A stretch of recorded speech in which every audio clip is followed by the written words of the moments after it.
بسم الله الرحمن الرحيم. السلام عليكم ورحمة الله وبركاته. إن الحمد لله نحمده ونستعينه ونستغفره ونعوذ بالله من شرور أنفسنا ومن سيئات أعمالنا. من يهده الله فلا مضل له ومن يضلل فلا هادي له. وأشهد أن لا إله إلا الله وحده لا شريك له وأشهد أن محمدا عبده ورسوله. اللهم صل على محمد وعلى آل محمد كما صليت على إبراهيم وعلى آل إبراهيم إنك حميد مجيد. اللهم بارك على محمد وعلى آل محمد كما باركت على إبراهيم وعلى آل إبراهيم إنك حميد مجيد. رب اشرح لي صدري ويسر لي أمري واحلل عقدة من لساني يفقهوا قولي. اللهم انفعنا بما علمتنا وعلمنا ما ينفعنا وزدنا علما ينفعنا. اللهم أرنا الحق حقا وارزقنا اتباعه وأرنا الباطل باطلا وارزقنا اجتنابه.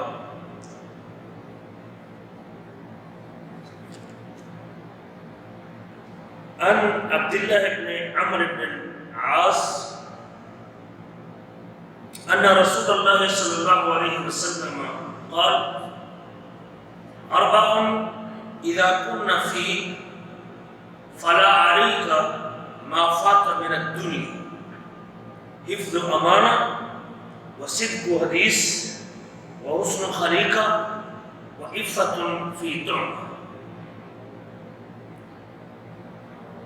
مسند امام احمد میں نبی کریم صلی اللہ علیہ وسلم کا ایک ارشاد جس کو امام بہقی رحمہ اللہ نے اپنی سنن میں بھی ذکر کیا ہے، جس میں اللہ کے رسول صلی اللہ علیہ وسلم نے 4 خوبیوں کا تذکرہ کیا ہے. اس حدیث کو روایت کرنے والے حضرت عبداللہ بن عمر بن عاص ہے. یقیناً اللہ کے رسول سے جو شخص روایت کرتا ہے وہ صحابی ہوگا، تبھی حدیث صحیح ٹھہرے گی.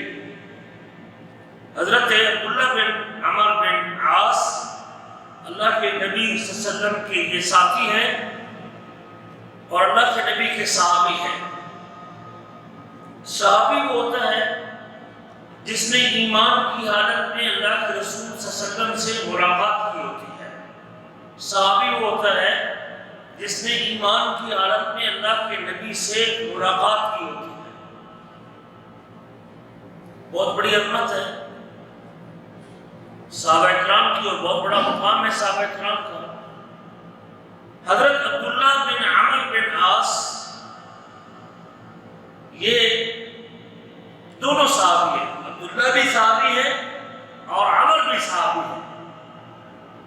دونوں نے ایمان کی حالت میں اللہ کے نبی سے ملاقات کی ہے.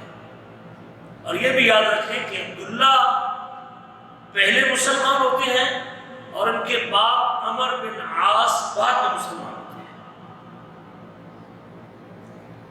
فقہاء اور محدثین صحابہ میں سے جن کو کثرت کے ساتھ نبی کریم کی احادیث روایت کرنے کا شرف حاصل ہے، ان میں ایک نام حضرت عبداللہ بن عمر کا بھی ہے. عبداللہ نامی لوگ بڑے مشہور تھے: عبداللہ بن عباس، عبداللہ بن عمر، عبداللہ بن عمر، عبداللہ بن مسعود، عبداللہ بن زبیر. صحابہ کرام میں سے جو 4 عبادلہ مشہور تھے، یہ ان 4 میں سے ایک عبداللہ بن عمر، عبداللہ بن عمر اور عبداللہ بن عباس اور عبداللہ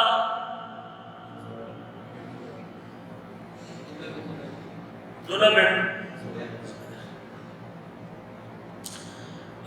مسعود، 4 جو صحابہ کرام. عبداللہ بن مسعود، عبداللہ بن مسعود رضی اللہ تعالیٰ عنہ. عبداللہ بن عمر بن عاص ان 4 لوگوں میں سے ایک جو کثرت سے احادیث بھی روایت کرنے والے ہیں اور جو اسلام لانے میں سبقت لے جانے والے ہیں، علماء میں ان کا شمار ہوتا تھا اور علم حدیث روایت کرنے کی سعادت انہیں حاصل تھی۔ باپ سے پہلے مسلمان ہوئے تھے، باپ بھی صحابی تھے اور خود بھی صحابی تھے۔ ایک بات بڑی عجیب سی آتی، شاید آپ کے لیے نئی بات ہو، عبداللہ بن عمر اپنے باپ عمر بن عاص سے یا تو 11 سال چھوٹے تھے یا 12 سال چھوٹے تھے۔ کیسے ہو سکتا؟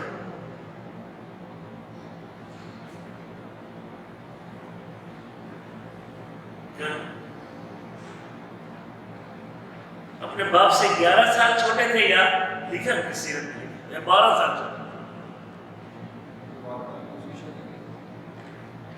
نہیں، ان کے باپ کی شادی یا تو 10 سال کی عمر میں ہوئی ہے یا 11 سال کی عمر میں ہوئی ہے۔ آگے سمجھ، جب باپ کی شادی 10 سال کی عمر میں ہوئی تو 1 سال بعد بھی اگر بچہ پیدا ہو جائے تو پھر 11 سال چھوٹے۔ اگر باپ کی شادی 11 سال کی عمر میں ہوئی ہے اور پھر اگلے سال اگر بچہ پیدا ہوا تو پھر کتنے سال چھوٹے ہو گئے؟ 12 سال چھوٹے۔ یعنی باپ کی شادی کم عمر میں ہوئی، عمر بن عاص کی شادی اتنی کم عمر میں ہوئی۔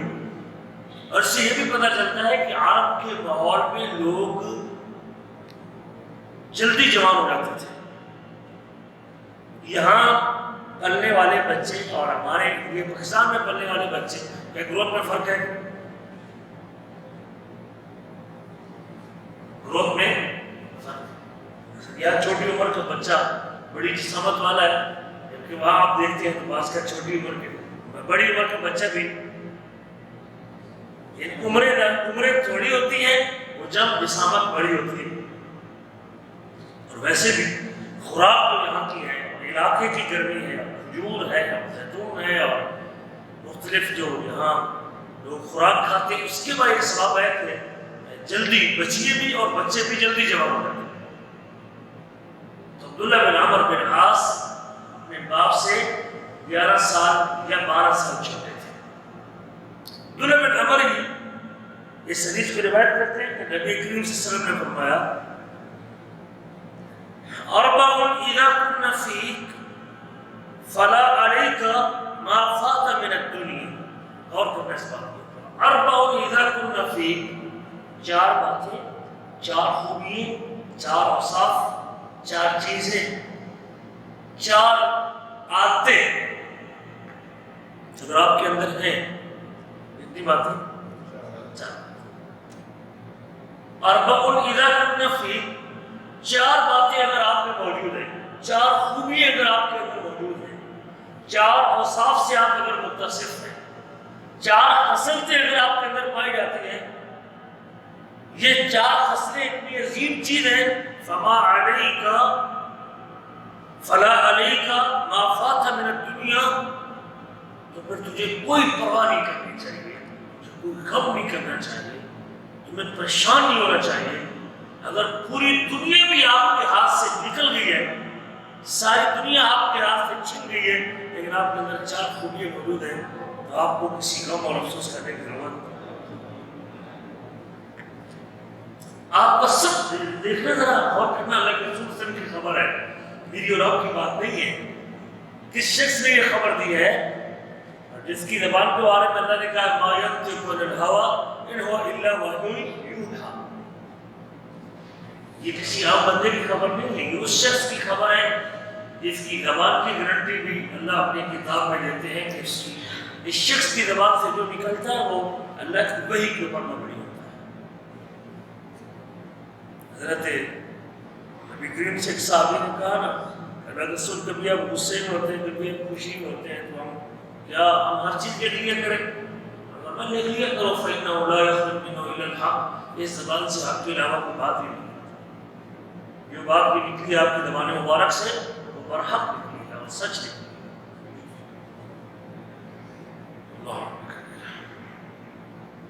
آپ فرماتے ہیں کہ ساری دنیا آپ کے ہاتھ سے چھن جائے، ساری دنیا کا مال و متاع آپ کے ہاتھ سے چل جائے، مال بھی چھن جائے، نوکری چھن جائے، گھر چھن جائے، اولاد چھن جائے، سب کچھ آپ کا چھن جائے، آپ کے ہاتھ سے نکل جائے، لیکن چار باتیں آپ کے اندر موجود ہیں، سمجھ لیں کہ آپ کا کچھ نقصان نہیں، آپ کو کوئی پریشان ہونے کی ضرورت نہیں ہے اگر چار باتیں آپ کے اندر ہیں۔ اس سے میں اسی لیے زور دے کے یہ بات سمجھا رہا ہوں کہ ان چار حکموں کو اللہ کے رسول نے کس انداز سے بیان کیا ہے، اور مجھے اور آپ کو اس کو کتنی توجہ دینے کی ضرورت ہے۔ آپ ہمارے عزیز ہیں، بھائی ہیں، میں بھی آپ کی طرح ہوں، اپنی تربیت بھی کرتے ہیں، درسوں سے صرف آپ کی تربیت مقصود نہیں، اپنے آپ کی تربیت کرنی مقصود ہوتی ہے، شاید آپ سے زیادہ ہماری تربیت ہو جاتی ہے۔ اور میں سب سے پہلی بات تو یہ ہے، پہلی خوبی حفظ و امانت، بندے کو امانت کی حفاظت کرنی چاہیے، امانت کی یہ پہلی خوبی ہے۔ آپ دکان میں مسئول ہیں، آپ کیشیئر ہیں، آپ پرزے اٹھا کے دیتے ہیں، آپ سامان اٹھا کے دیتے ہیں، آپ چیز ٹھیک کرتے ہیں، آپ کلرک ہیں، آپ ایک مکینک ہیں، آپ ایک مدیر ہیں، آپ کی جو ذمہ داری ہے، آپ کی جو ڈیوٹی ہے، آپ ایک عامل ہیں، آپ اپنی اس کام میں امانت میں خیانت کریں۔ میرا کفیل اگر مجھ پہ اعتماد کرتا ہے، اس نے میری ذمہ داری لگی ہے کہ یہ کام تمہیں کرنا ہے، یہ سامان تمہیں بیچنا ہے، مجھے امانت میں خیانت نہیں کرنی چاہیے۔ ایک روپے کے لیے، ایک ریال کے لیے، ایک ٹکے کے لیے، ایک پیسے کے لیے مجھے امانت میں خیانت نہیں کرنی چاہیے۔ سب کچھ چھن جائے، شاید آپ سمجھیں گے کہ اگر یہ 100-200 بچتا ہے خیانت کرنے سے، ہڈی مارنے سے، یہ تو نقصان ہو جائے گا، تنخواہ تو ساری 1200-1500 ہو جائے گا، ویسے جو اوپر والی کمائی ہے وہ اوپر والی سے کہتے ہیں نا، اوپر والی کمائی ہے،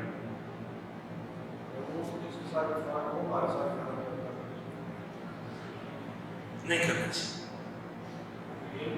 نبی کریم کا فرمان ہے لا تخن من خانک، جو شخص تیرے سے خیانت کرتا ہے اس سے خیانت نہ کر، نہیں کر سکتا۔ لا تخن من خانک، جس بندے نے تیرے ساتھ خیانت کیا اس سے خیانت اللہ کے رسول نے لا تخن من خانک، نہ خیانت کرے جس نے آپ سے خیانت کی۔ آپ قیامت کے دن اس کی نیکی لیں گے اگر آپ صبر کرتے ہیں ظلم کے اوپر جو آپ سے کیا ہے، تو آپ اس کی نیکیوں کے مالک بنیں گے۔ قیامت کے دن وصول ہوگا، اللہ تعالیٰ آپ کو راضی کر دے گا، اللہ آپ کو خوش کر دے گا، دے بندے تم نے اگر صبر کیا ہمارے کہنے پہ ہم تجھے جنت میں بھیج دیتے۔ یہ چیز تو نہیں ہوگی، اگر خیانت کرے گا تو پھر اس کا جواب بھی دینا پڑے گا قیامت کے دن، پھر وہ اس کو اپنا جواب دینا پڑے گا، اس کو اپنا جواب دینا پڑے گا۔ سب سے پہلی چیز ہے امانت میں خیانت، حفظ و امانت، امانت کی حفاظت۔ اس امانت کی حفاظت میں صرف مالی امانت نہیں ہے، اس میں اللہ تعالیٰ کی سب سے بڑی امانت تو دین اسلام ہے۔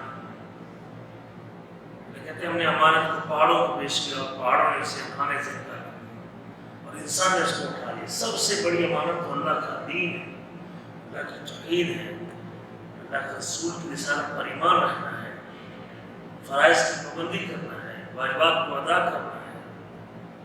یہ جسم میرے رب کی امانت ہے میرے پاس، اس جسم کو اگر میں اللہ کی اطاعت کے مطابق چلاتا ہوں تو میں امانت ادا کر رہا ہوں، اور اگر جسم سے نافرمانی کرتا ہوں تو میں خیانت کرتا ہوں۔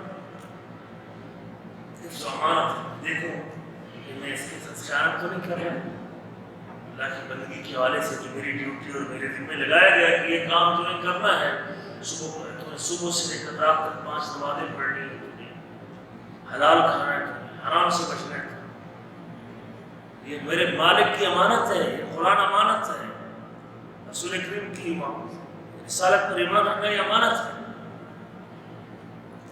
امانت کی ایک چھوٹی سا پہلو یہ بھی ہے کہ آپ مالی طور پہ آپ کے پاس عہدہ اور ذمہ داری ہے، نگرانی آپ کے پاس ہے، اس میں بھی آپ خیانت گڑبڑ نہیں، چیزیں آپ کے پیچھے مال آگے پیچھے نہیں. میں نے سنا ہے کہ یہاں لوگ کھجور کا کام کرتے ہیں پورا پورا ڈالا ہی رکھتے ہیں. ایک ٹھیکیدار نے اگر 2 بدلے لیے ہوتے ہیں، ایک کفیل کا مزہ ہوتا ہے، اس کا اپنا مزہ ہوتا ہے. اپنے مرضے میں کھجوریں ناقص ہوتی ہیں، کفیل کے بدلے کی کھجوریں اچھی ہوتی ہیں. وہ راستے میں پورا ڈالا ہی لوگ بدل دیتے ہیں، پورا ڈالا ہی بدل دیتے ہیں. وہ اچھی کھجوریں اپنے کھاتے میں ڈلوا دے گا اور ردی کھجوریں اپنی اس کے کھاتے میں ڈلوا دے گا.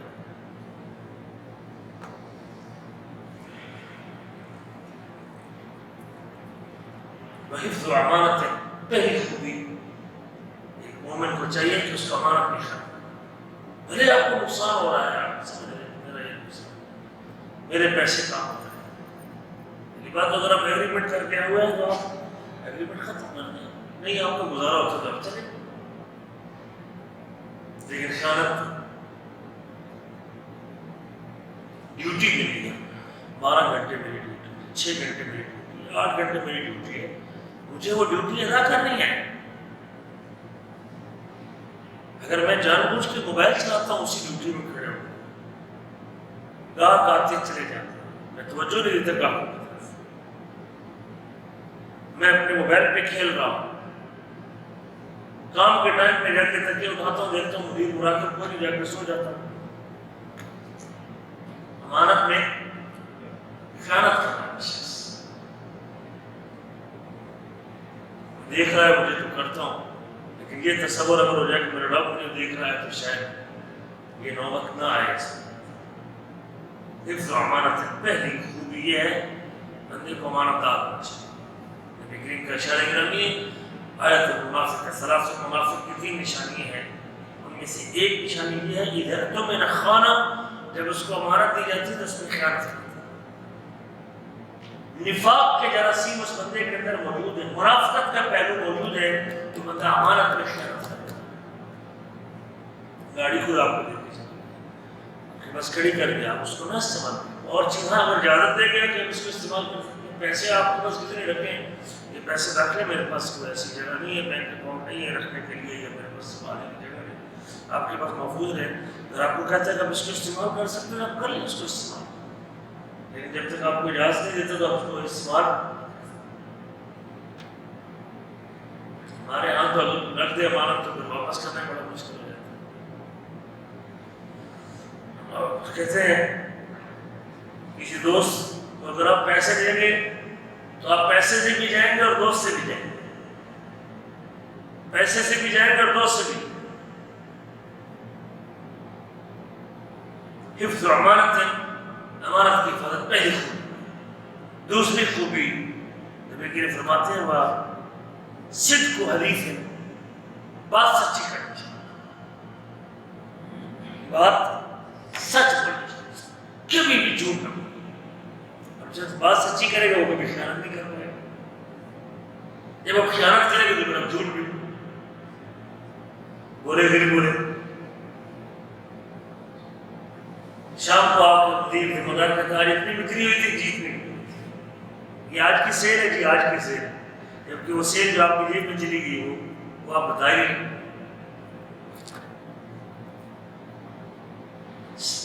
جو بات سچی کرے گا وہ خیانت نہیں کرے گا، جو خیانت کرے گا وہ بات سچی نہیں کرے گا. دونوں کو آپس میں چوری کا عمل کرتا ہے. ایک کام ہو جائے گا، اگر آپ نے خیانت کی تو پھر دوسرا کے ساتھ جھوٹ بھی ہو جائے گا. وہ جھوٹ یقینا اور صدق و حدیث، بات سچی کرے. اور یہ 2 خوبیاں ایسی ہیں جو میرے آپ کے نبی اور میرے آپ کے حبیب اور میرے آپ کے ہادی اور میرے آپ کے مرشد محمد صلی اللہ علیہ وسلم کے اندر نبوت سے پہلے موجود تھی. یہ آپ کو نبوت نہیں ملی تھی لیکن آپ صادق بھی تھے اور لوگ کافر لوگ تو کافر نہیں تھے. کافر تو جب آپ کی رسالت کا انکار کیا تو پھر ہو گئے کافر. لیکن آپ کو رسول نہیں مانتے تھے لیکن پھر آپ کو امین مانتے تھے. آپ کو رسول نہیں مانتے تھے لیکن آپ کو صادق مانتے تھے. شخص اگر دعوت کا کام کرنا چاہتا ہے، بڑا کام کرنا چاہتا ہے، تبلیغ کا کام کرنا چاہتا ہے تو اس کو ان 2 باتوں کا خیال رکھنا چاہیے. امانت میں خیانت نہ کرے اور جھوٹ بڑا کام اگر وہ کرنا چاہتا ہے، دعوتی کام کرنا چاہتا ہے، لوگوں کی اصلاح کرنا چاہتا ہے، خیر خواہی کرنا چاہتا ہے، اس کے اپنے دامن کو بچا کے رکھنا چاہتا ہے۔ اگر آپ کے اوپر دھبا لگ گیا ایک مرتبہ تو آپ کی سیرت مجروح ہو جائے گی۔ کوئی شخص آپ کی سچی بات کے اوپر بھی اعتماد کرنے کو تیار۔ امام بخاری رحمہ اللہ کے بارے میں آتا ہے، جب سفر کر رہے تھے ان کے پاس دیناروں کی ایک تھیلی تھی جو ان کے والدین نے 100 دینار کی لازم تھیلی تھی، ماں نے اس کو دی تھی، اور ایک بندے نے جب دیکھا امام بخاری کی تھیلی نکال کے گن لیے، درہم گن لیے، درہم تھی جاتے ہیں یار تھے، اور جب گن لیے تو بندہ دیکھتا رہا، اس نے تعداد کو پتہ چل گیا کہ اس میں اتنے درہم اس کے پاس موجود ہے۔ اس نے بعد میں شور ڈال دیا کہ میری تھیلی گم ہوگی، درہم کی تھیلی میری گم ہوگی، اور اس میں اتنے درہم تھے۔ بخاری رحمہ اللہ کے پاس تھیلی تھی، اس کی تو اپنی تھیلی تھی، اس نے تعداد دیکھ لی، گن رہے تھے تو اسے پتہ چل گیا کہ کتنے درہم۔ جب شور ڈالا تو اس نے کہا بھی میری تھیلی گم ہو گئی۔ امام بخاری رحمہ اللہ نے دیکھا کہ اب تلاشی ہوتی ہے، تھیلی تو میرے پاس نکلے گی، چپکے سے تھیلی پکڑی اور دریا میں ڈالی، کشتی میں تھی۔ بعد میں جب تلاشی کی گئی تھیلی کو نکلی، اس نے پوچھا کہ تھیلی میرے پاس تھی؟ تو نے کہا میں نے دریا میں پھینک دی تھی،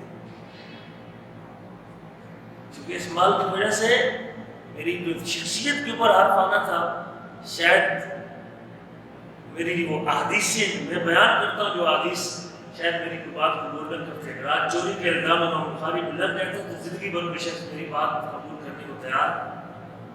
میں نے وہ پیسہ اور مال جاتا، کیونکہ مال فتنہ ہے، مال فتنہ اس طرح بھی ہو جاتا ہے، بندے کے لیے ازمائش بن جاتا ہے نا مال۔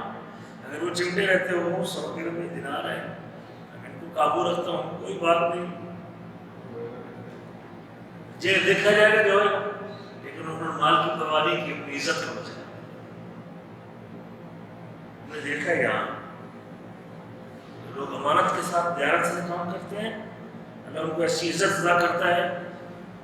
اگر وہ خروج نہائی میں چلے گئے کفیل، پھر بھی ان کو ویزا دے کے بلا لیتے ہیں، اس نے کبھی اپنی ڈیوٹی میں خیانت نہیں کی، اپنے کام میں خیانت نہیں کیا۔ اگر امانت دار اور سچے ہیں، دنیا میں کہیں بھی چلے جائیں گے تو اللہ کبھی آپ کو ظاہر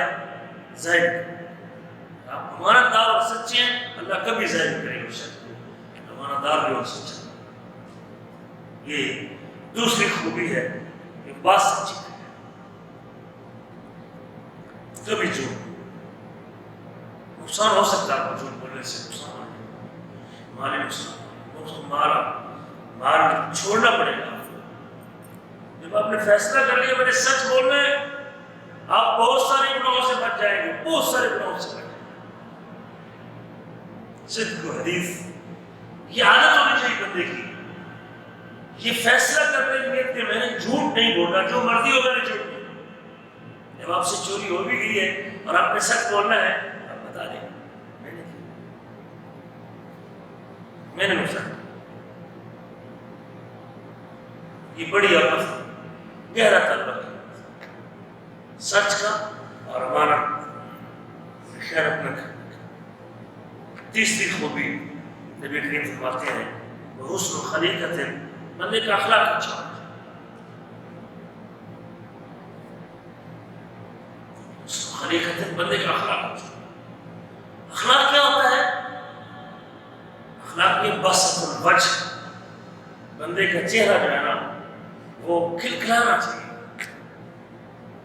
لوگوں سے ملے تو ہنسمکھ ہو کے ملے، یہ ہے اخلاق۔ اس نے اخلاق آپ کے چیزوں کی اخلاق کیا ہے؟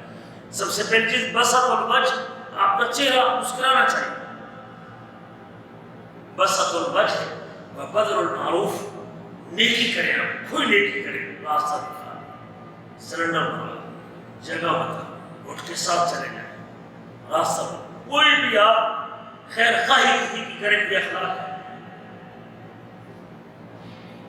وکف العداء، کسی کو اذیت نہ دیں، نقصان نہ دیں، نقصان نہ دیں، کسی کو جھوٹ بول کے، خیانت کر کے، چوری کر کے، غیبت کر کے، حسد کر کے، کسی پہلو سے بھی آپ کسی کو نقصان نہ دیں۔ کف العداء، آپ کی زبان اور آپ کے ہاتھ سے کسی کو اذیت نہیں ملنی چاہیے، ہنسمکھ ہو کے رہیں، زندگی بھر خوش ہو کے رہیں، جب کسی سے ملے منہ نہ بنا کے ملے۔ ہنس مکھ بس ختم بچ. ہر بندہ ایسے سمجھے کہ یہ شخص سب سے زیادہ محبت میرے سے کرتا ہے، اس کا جتنا میرے کے ساتھ جو سارا ہے کسی اور سے یہ تعلق بس ختم بچ ہے. بذل المعروف، مال خرچ کریں، نیکی کریں، کھانا کھلائیں، چھوڑا کسی کو، تعاون کریں کسی بھی طریقے سے آپ اس کو کر سکتے ہیں جو آپ کے پاس کی بات ہے کریں، اس کے ساتھ خیر خواہی کریں. اور کفر اللہ اور اذیت نہ دیں، تکلیف نہ دیں. یہ ہے اس کے اخلاق. تیسری خوبی، اگر آپ کی پوری دنیا کی مال و متاع چھن جائے لیکن آپ کا اخلاق اچھا ہونا چاہیے. لوگوں کے ساتھ آپ کا رویہ ٹھیک ہونا چاہیے، ملنے کے لیے، لین دین، وعدے کی پابندی، بول چال میں آپ کے انداز ٹھیک ہونا چاہیے. ماں باپ کے ساتھ، بہن بھائیوں کے ساتھ، بڑے بھائیوں کے ساتھ اس انداز سے آپ بات کریں کہ اللہ اکبر، ہر بندہ آپ کی تعریف کرے. اس کا تو کھڑ بھی جاتا ہے نا بندہ تھوڑی سی بات کرے. ایک دو مرتبہ بلا کے پوچھا چیز ہے کہ نہیں، فوراً بندے کا پارا ہائی ہو جاتا. بعض میں بے شک اس کو بلڈ پریشر کی گولی کھانی پڑے گی، لیکن وقتی طور پر بعض کا بندہ دو تین باتوں میں پڑ جاتے ہیں. نرمی، علم، برداشت بڑی فائدے کی چیز ہے. اس نے اخلاق کا مالک ہونا چاہیے. لیکن ہم مانتے ہیں، آپ سے پوچھا گیا کہ سب سے زیادہ کیا چیز لوگوں کو جنت میں لے جائے گی؟ فرمایا اللہ کا ڈر لے کے جائے گا اور اس کے اخلاق لے کے جائے گا. تقوی اللہ و حسن الخلق، سب سے زیادہ چیز جو بندے کو جنت میں لے کے جائے گی تقوی کے بعد وہ اس نے اخلاق لے کے جائے گا.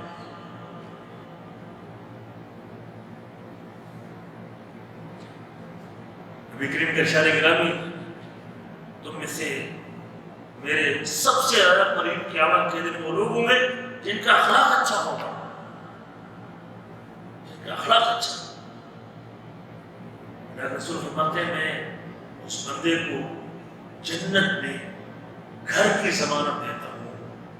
جنت میں نچلے مقام پہ جنت کے وسط میں جنت میں گھر کی ضمانت دیتا ہوں جو حقدار ہونے کے باوجود اپنا حق چھوڑ دیتا ہے. جھگڑا ختم کرنے کا، بھائی کے ساتھ جھگڑا، صرف ایک مرلے کا جھگڑا، آدھے مرلے، 1 فٹ کا جھگڑا چل رہا ہے. دیوار کا بازکا اینٹ کا 4.5 انچ کا جھگڑا ہوتا ہے. یہ کہتے حق تو میرا ہے لیکن میں تیرے ساتھ میرا جو رشتہ ہے وہ اتنا عظیم ہے کہ میری ماں کا بیٹا ہے، تیری میری ماں ایک ہے، میں نے تجھ سے لڑ گیا. آپ اپنا حق چھوڑ دیتے، ٹھیک ہے تو زمین لے لیں لیکن میں تجھ سے لڑنا نہیں چاہتا. اللہ کے نبی کہتے ہیں میں اس بندے کو جنت میں گھر کی ضمانت دیتا ہوں جو حقدار ہونے کے باوجود مقدمہ کرے، کیس کرے تو گواہوں کے ساتھ، تحریر کے ساتھ لے سکتا ہے وہ اپنا حق، لیکن اس لیے چھوڑ دیتا ہے کہ جا کے لڑائی اور جھگڑا ختم. من ترک المراء وان کان محقا، جھگڑا ختم کرنے کے لیے حقدار ہونے کے باوجود جھگڑا ختم کر دیتا ہے. اس کو جنت میں، جنت کی سائڈ پہ، جنت کے کناروں پہ گھر کی ضمانت ہے. انا ضعیم ببیت فی ربد الجنہ. اور فرمایا دوسرا وہ شخص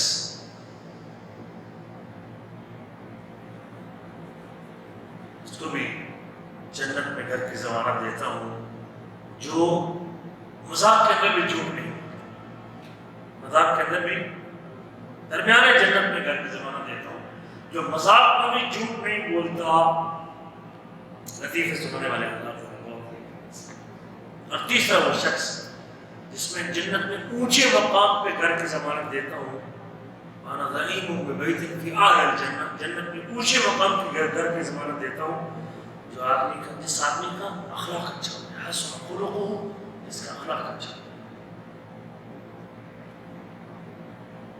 میرے عزیزوں، ضرورت ہے بندے کو گفتگو میٹھی کرنی چاہیے، محبت بھرے جملے بولنے چاہیے، لوگوں کو دل میں گھر کرنا چاہیے، لوگوں کو اپنا بنانا چاہیے. نگاہوں اور نظروں سے لوگوں کو کھینچ لینا چاہیے. ماں باپ کے ساتھ، بہن بھائیوں کے ساتھ، ساس سسر کے ساتھ، عزیزوں کے ساتھ، محلے داروں کے ساتھ، رشتے داروں کے ساتھ ان ایسے اکڑ پھونکوں کو چل لے اور اس کی پہن لے اور نیچے سے کاٹن کی شلوار پہن لے اور شوری چپل پہن لے اور ایسے کسی کی بات نہیں سنے. سعودیہ سے آیا ہوا ہے، رنڈی پہن کے گھوم رہا ہو گداروں میں، بات کسی کی سننے کو تیار نہیں. میری عزیز، عزت اور ذلت کس کے پاس ہے؟ دیکھ رہے ہیں نا آپ، کبھی سب سے بڑی کرسی پہ ہوتا ہے اور کبھی جیل کی کوٹڑی میں. یہ دنیا بڑی عجیب قید خانہ ہے. کبھی اقتدار کی بڑی کرسی پہ ہوتا ہے اور کبھی جیل کے اندر. کبھی اس کی مرضی میں کوئی رکاوٹ نہیں ڈال سکتا اور کبھی اپنی مرضی کر سکتا ہی. کیا ذلت اور رسوائی اس دنیا میں. آپ نے لوگوں کو عزت پاتے بھی دیکھا اور ذلیل ہوتے بھی دیکھا. اس سے بڑی رسوائی، مال آپ کے پاس، دنیا آپ کے پاس، فیکٹری آپ کے پاس، ملک کے وزیر اعظم آپ، اور اس سے قدر ذلت اور رسوائی کہ آپ جیل کی کوٹھی میں پڑے. تماشا، یہ دنیا اور دولت اور عزت کا سبب نہیں ہے میرے عزیزوں. یہ تو ذلت اور رسوائی کا سامان فتنہ بن جاتا ہے. ابھی لوگوں کو یہ مال کی بھوک ہے، 34 فیکٹری بیرون ملک اکاؤنٹ ہے. جب بندے کے پاس مال آتا ہے نا پھر اس سے اگلا مرحلہ آتا ہے کہ اب میں مالداروں میں کتنے نمبر پہ آ سکتا ہوں، دنیا میں کتنے نمبر میرا نام آ سکتا ہے. یہ بڑی بیماری ہے. جب مال بندے کے پاس زیادہ ہوتا تو پھر یہ دوڑ ہوتی ہے کہ پورے ملک میں سب سے پہلے نمبر پہ مالدار کون مار سکتا ہے، اور اس کے لیے پھر خیانت کرتا ہے، چوری کرتا ہے، ظلم کرتا ہے.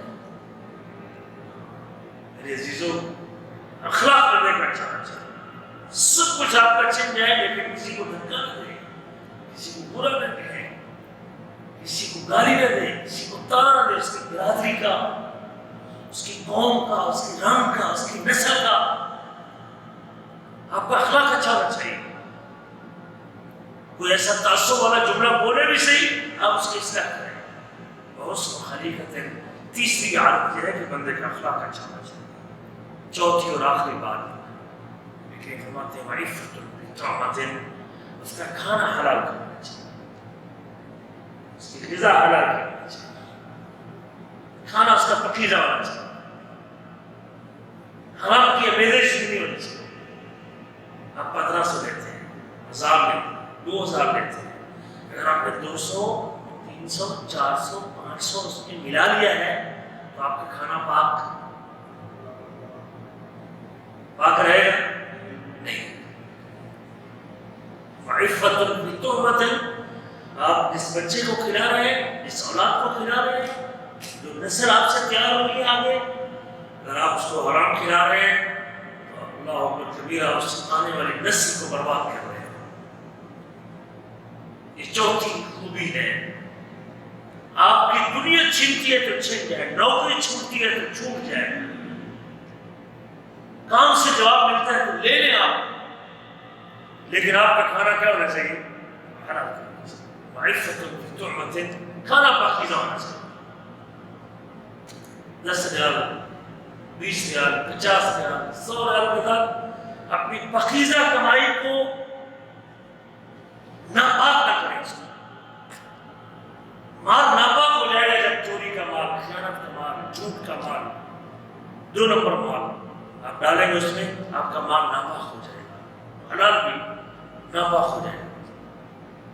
یہ چوتھی خصلت ہے اللہ کے رسول نے فرمایا. دوبارہ پھر ایک مرتبہ دہرا دیتا ہوں. آپ نے فرمایا کہ 4 باتیں جب آپ کے اندر موجود ہیں، کتنی باتیں جو ہے، کتنی باتیں؟ 4 باتیں آپ کے اندر اگر موجود ہیں، فلا علیک ما فات من الدنیا، پھر آپ کو کوئی پرواہ نہیں ہونی چاہیے کہ اگر دنیا بھی آپ سے چھنتی ہے تو چھن جائے تو آپ کو کوئی پرواہ نہیں ہونی چاہیے. پنجابی کے اندر ٹھنڈا کڑا لینا ہوتا ہے نا، لوگ انہوں چوک کے خود ہی چھانے رکھتے ہیں. ٹھنڈا کڑا ہوتا ہے، لوگ اس کو خود اٹھا کے سائے کے نیچے رکھتے ہیں کہ ہم نے اس سے بعد میں پانی پینا ہوتا ہے، یہ کڑا ٹھنڈا ہے.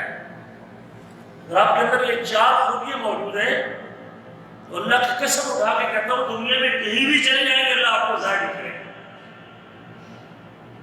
اللہ آپ کو ضائع نہیں کرے گا.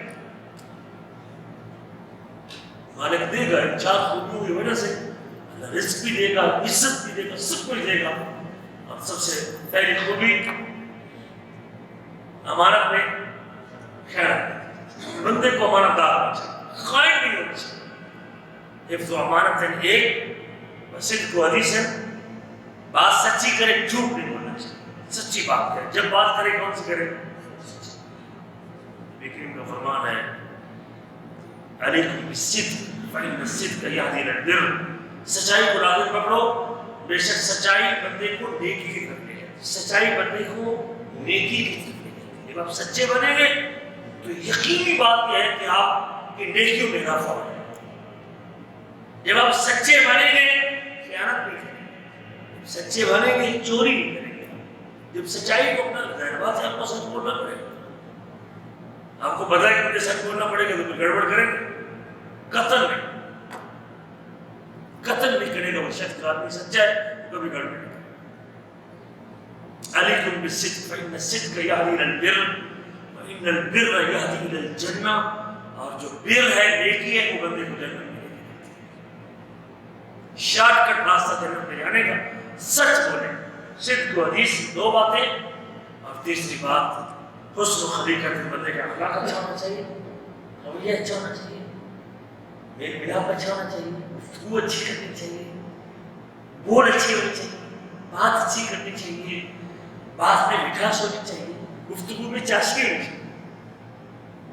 ہتھوڑا نہ مارے کسی کے ساتھ، پرانا نہ مارے کسی کو. وہ ہے آپ کی ایک ہی مجلس، تمہارا وہ آپ کا چہرہ دیکھنے کو بھی تیار نہیں ہے. بندہ بڑا بد اخلاق ہے، زبان پہ گالی ہے، اس کا بولنے کا انداز ہی ٹھیک نہیں ہے، گفتگو ہی ٹھیک نہیں ہے. انگلش میں کہتے ہیں the first impression is the last impression. پہلی مرتبہ آپ کو کسی نے دیکھ لیا نا جس حالت میں، زندگی بھر وہ نقشہ کبھی اس کے ذہن سے نہیں نکلے گا، قطع نہیں. اب اتنے اچھے بن کے آ رہے ہیں، لیکن پہلی مرتبہ جب آپ کو غصے میں دیکھ لیا، گالی دیتا دیکھ لیا، آپ کو جو شخص پہلی مرتبہ ملا ہے اور آپ کا انداز ملنے کا ٹھیک نہیں تھا، وہ اس بندے کے ذہن سے وہ تصویر زندگی بھر کبھی نہیں جائے گی جو پہلی مرتبہ آپ نے اس کے سامنے پیش کی. یہ یاد ہے کریم کا ایک ارشاد مجھے یاد آ گیا ہے. نبی کریم نے منع کہ آپ نے ایک دن ذکر کیا کہ جنت میں ایک بنگلہ ہے جو شیشے کا بنا ہوا ہے، جس کے اندر کی ساری چیزیں باہر سے نظر آئیں گی اور باہر کی ساری چیزیں اندر سے نظر آئیں گی. ایک آقا بھی پیچھے بیٹھا ہوا تھا اور وہ سن رہا تھا. جنت میں ایسا بنگلہ کہ جس سے اندر کی ساری چیزیں باہر سے اور باہر کی ساری چیزیں اندر سے نظر آئیں گی. شیشے کا محل ہے. وہ کہتا ہے لمن ہے یا رسول اللہ، اللہ کے نبی یہ کسے ملے گا؟ کون اس میں جائے گا؟ اس کا مالک کون بنے گا؟ یہ کس طرح ملے گا؟ رسول کریم نے 4 بات غور کرنا تھا. ان میں سے یہ ہمارے موضوع سے متعلق بھی ہے. فرمایا ہی لمن اطاب الکلام،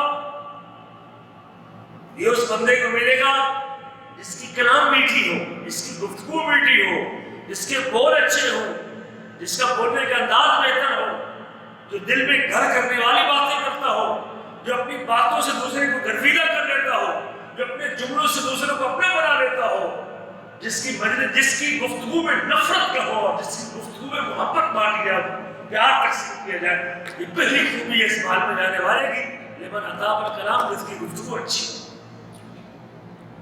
اطعم الطعام، لوگوں کو کھانا کھلاتا ہو، اخلاق کا یہ بھی اخلاق ہے.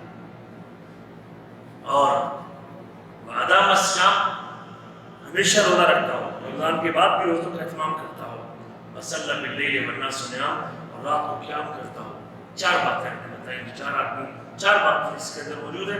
اللہ جنت میں یہ بنگلہ اس کو عطا کرے. ان میں سے ایک، اس کی گفتگو اچھی ہونی چاہیے، اس کے بول میٹھے ہونے چاہیے، محبت بانٹے اپنی گفتگو کے ساتھ. اس سے تو جائے کریں تھوڑی سی بات کے اوپر کسی سے سیکھ پا ہو جانا اور کسی سے ناراض ہو جانا، الجھ جانا. شاید میرے اندر بھی یہ خامی ہو، اللہ سے دعا کرتے ہیں کہ اللہ میں اپنی اصلاح کرنے کی توفیق نصیب فرمائے۔